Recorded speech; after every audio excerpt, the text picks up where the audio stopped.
你自己講你做咗啲咩？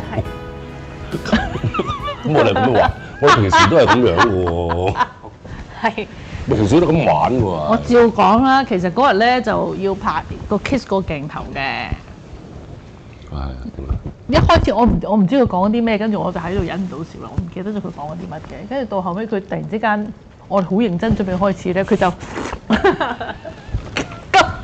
我話邊度有對手會準備同你拍一個 kiss 嘅鏡頭之前望住你，我話你 expect 我俾咩反應你？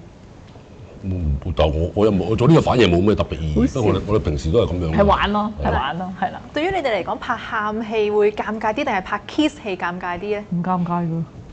kiss 有啲尷尬。你尷咩？我真係唔尷。有嘅。點解你？因為嗰日佢揀咗個位，其實你問到咁咪揾啲屏風攔住咧，其實個 lobby 嚟㗎係。係啊。係啊。我驚人偷影啫。因為嗰時你咪落嚟，我佢同我哇！你揀呢個位 kiss，我自己第一個反應啊。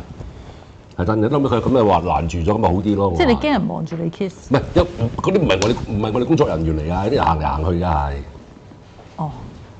你又唔知咧？我真係唔知。不過都唔係合作咁耐，其實冇尷唔尷尬嘅。